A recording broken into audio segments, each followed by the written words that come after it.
If you've been thinking of a new construction home in the Denver metro area, you are not going to want to miss this video. We're going to give you everything you need to know, all the red flags to watch out for, and set you up for success if you're buying a new construction home in 2025.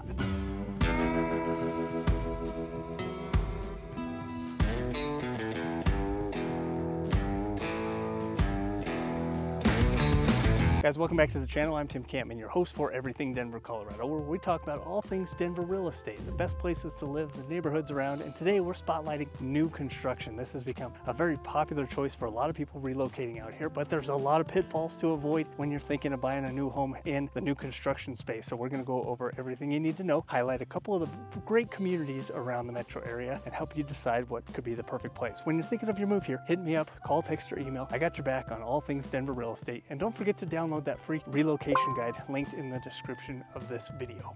Okay, starting out, we're going to talk about things you need to watch out for on new construction. So the biggest problem I see is the pricing and the cloud of mystery that covers the entire new home buying process. The price you see on the sign isn't the price when you get in the office, which is not the price you see at the closing table. All these different factors and variables, play into this confusing space of new home sales. So when you're going into maybe a new construction area, you see a sign on the side of the road that says Richmond, Lennar, Taylor Morrison, homes starting at $600,000, and then you walk into the sales office and you see the model and they have the list of homes and home sites available. Usually they're $650, $675, $699, and you're wondering, like, where are the homes you had advertised for $600? And I say, well, that's our base model on the back corner. We're building one of those models. It's going to be ready in 3 or 4 years. It's a little bit frustrating to go in thinking you can afford something and then seeing that it's $100,000 more than what you anticipated going in there. So the price on the side of the road is not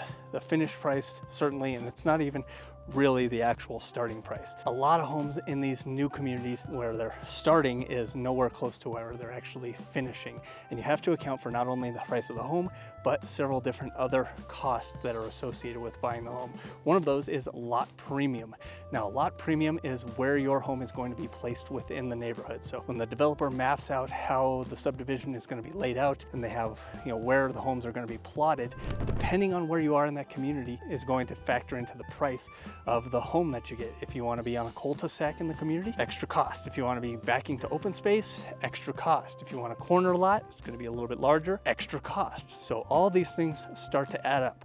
A lot of lot premiums in Denver kind of starting in that $7,000 to $10,000 range for your basic, no frills, inside, no open space type of lot, all the way up to $75,000, $100,000. I've even seen lot premiums as high as $200,000 for some premium lots that are on a cliffside or have a stunning mountain views or lake views or something along those lines. So you really have to be careful what you're getting into when you're looking for these new home sites. So cost number 2 you really have to also be aware of is the design package and finishes that are going to be in the home. When you walk into the model home, generally those are fitted to the nines. Everything that you could possibly upgrade has been upgraded, from the baseboards to the size of the doors to the light fixtures, countertops, cabinetry, soft close. All of those things come with an additional cost. Now here's where it also gets confusing. Each builder is very different in what they offer. Finishes get lumped into a base package, which finishes are in a larger package, or which finishes are a la carte, where you have to pick out each one individually, whether that's putting in a gas fireplace versus an electric fireplace, quartz countertops versus granite, lighting fixtures in bedrooms, light switches in bedrooms. All of these things can be very confusing when you go into these different places. Some builders have everything a la carte, where you get the base package, the entry-level rental style carpet flooring and laminate floors, and then you have to upgrade from there to a better pad, premium colors, everything like that all seems to add up. Now generally I tell my clients, if you're going into new construction and you're wanting to kind of price it out a little bit closer to what you're really going to end up at, $30,000 to $70,000 is probably what you're going to spend most times in a design center for your finishes. $30,000 doesn't go very far. You're just getting some of the basic upgrades to make the home worth it when you move in.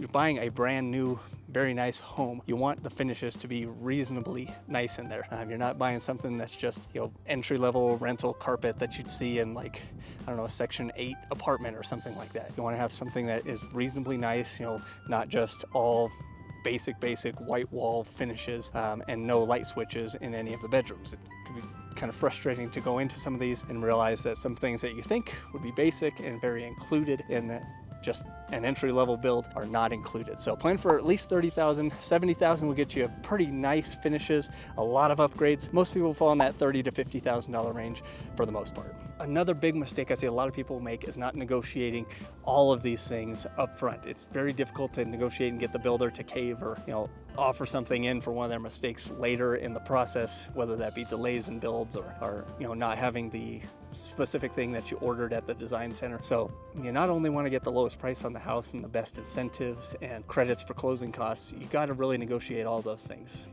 I take each one individually. Start with the price of the house. It's sometimes can be a little bit difficult because the builder owns all the inventory. There's not any comparables around there to compare these new homes to, specifically because these are just being built. If you can, look over at the next neighborhood and see what the values are in that neighborhood, and then if they are similar square footage, similar finishes, and they're not significantly older, maybe built within the last 5 years, those can be good comparable properties to identify a good price. After that, asking what interest rates they have and what closing costs that they cover. A lot of builders will throw in like a random number, $3,000 in closing costs. Well, that's not going to cover near all of it. Even $5,000 is really low and not going to cover a lot of your closing costs. So asking for 2 or 3 times generally what they're first offering. You might not always get it, but it's worth asking. You're going to need on a $500,000 home between $8,000 and $10,000 in closing costs, credits from the builder to cover all of your out-of-pocket closing cost expenses. So I know a lot of first-time home buyers are kind of gravitating toward new construction with the lower interest rates, but sometimes you have to pay those closing costs out of pocket, and that can really hurt your down payment, taking money out of your pocket that you otherwise would put down as your down payment. So negotiate all of those things, or have somebody on your team, me, negotiating those things for you on the forefront. So a lot of things builders are doing to incentivize people to get into their properties is offering lower interest rates. So if the current interest rate right now is about 6.75, a lot of them are offering 4 to 4.5%, 5% interest rates, which is a big cost savings overall. So make sure that you're getting every incentive that they're offering and always ask for a little bit more. The builder market is similar to the resale market, that if there's 2 people competing for a house, you may not get everything that you're looking for on that builder contract. If 3 people are interested in that specific model from the weekend of people out touring homes, just like you might not get everything you're asking for if there's 2 or 3 people interested in a resale home. So understand your competition is also looking for homes in the new build communities. All right, the next red flag I want to talk about, and something you should try to negotiate down as well, is earnest money deposit. Now, most of the builders will have varying amounts of what they require for earnest money. Some are very low, $1,000 to $2,000 deposit on a home. Some are asking for 1 or even 1.5% of the purchase price. So could be $5,000, could be $10,000 in an earnest money deposit. And for most of these builders, that earnest money is non-refundable 3 days after signing the contract, or almost immediately. It goes into what we call hard money. It's no longer refundable. You're not going to get it back. If you terminate for any reason, you're going to have to fight the builder, probably in court, to get that money back. Even if they are in default, you're going to have to prove it in a courtroom setting to get that money back. Some builders will give it back. I have found that it's extremely rare. I even had a client once, they went into a new build community without me. They ended up signing the contract, but put my name down as their realtor. And unfortunately, I didn't get a chance to talk to them about that earnest money deposit. The wife lost her job, they didn't qualify for the loan, and the builder didn't give the money back. They kept the $5,000 deposit. So I would try to negotiate that lower and see if you can negotiate that it's not non-refundable immediately. See if you can get at least some time frame of when it would be refundable, even if that's just like groundbreaking or framing going up. Have that money still be refundable up until that point. I know builders want to protect themselves, and a lot of people do get flaky when they're waiting 12 or 14 months for a house, and things can change and they can lose out on that. But try to protect your asset as much as you can. So other things to watch out for on these new builder contracts are timeframes that they get to build the house. Most builders have it written in their contract that they can have up to 2 years to deliver the home. Now most will tell you, hey, this is going to be an 8-month or this is going to be a 9-month process. We'll have your house delivered to you within 12 months, but I would prep 14 to 18 months conservatively. They don't face any legal ramifications. There's no harm, no foul if they take right up to 24 months to deliver it to you. So we really got to be careful on setting our expectations correctly. Now, where this can be a big challenge is if you have a home to sell.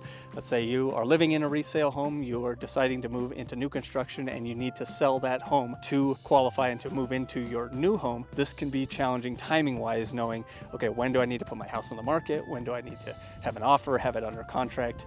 And most builders are not very friendly in the fact that they are going to say you're going to have that home sold within 6 months of us signing this contract, even if it's going to take them a year or year and a half to deliver the house. So that's why it's important to have a pro on your team that can negotiate, delay those requests from the builder so that you don't end up selling your house and having to move into a short-term rental for 3 months or 6 months. This is a huge headache and extra expense that a lot of people incur just because they're not prepared on the forefront of having their team, me on your team, going in and negotiating these things from the start. If you are in that situation and you don't have a realtor and you go in and negotiate it yourself, generally the builder is going to assign you some type of realtor to resale your existing home. So if you like them, great. Maybe it can work out. It has worked out in the past, but sometimes if you don't get along with that person or you have significant disagreements on the pricing or the strategy of selling the home, it could be tough because you're kind of locked in. You don't want to lose that new build home and you do have to sell your own. So sometimes that can be a little bit challenging. So guys, some of the great places to explore new construction around the Denver metro area. If you're looking on the south end, we have places like Sterling Ranch that's in Littleton, just west of Highlands Ranch. We have Castle Rock that's exploding with growth, especially on the south end, and they're just starting another development on the west side of I-25 on the south end, which will be hundreds and hundreds of more homes coming in the next couple of years. Parker is also exploding with growth on the south end as you move further down Parker Road into the areas that are close to Franktown and Elizabeth. Elizabeth and some of the places on the east side of Denver also are exploding with a lot of new construction. So East Parker, East in Elizabeth, and towns like Bennett and Strasburg are also experiencing a lot of new construction growth. A lot of the interior is kind of already built out with most of the housing developments, so you will find pockets of new construction here and there, or new construction in particular neighborhoods where they've scraped 1 or 2 homes and they've built more of a custom style home in those areas. But as far as new construction developments go, where the entire neighborhood's going to be new, it's best to look on the outskirts, Littleton, Castle Rock, Parker, Elizabeth, and on the north end, Thornton, Erie, Dacono. Those areas are exploding with a lot of growth. And there's another next layer north of that where you get into kind of the Fort Collins area that has really grown a lot and has a lot of new construction happening as well. And one of the last tips I'll leave you guys with is these new construction developments are generally going to have significantly higher property taxes than you're going to find in some of the resale markets. So most of the communities have 1 to 1.2% tax rates, property taxes, and this is to account for the sewers and the sidewalks and all these things going in. The builders aren't paying for those, they're just taking out debt and lumping it onto the property owners that are moving into these new developments. So something to definitely watch out for, because that can be a budget buster if you're comparing that to a resale home where the tax rate is 0.6 and your property taxes are half or maybe a third of what they would in these new communities. So if you guys are thinking of a move here, hit me up. I got all the answers you need on new construction, some of the pitfalls to avoid, and some other great neighborhoods to check out. So thank you guys for watching. Next time, don't forget to like and subscribe, and until next time.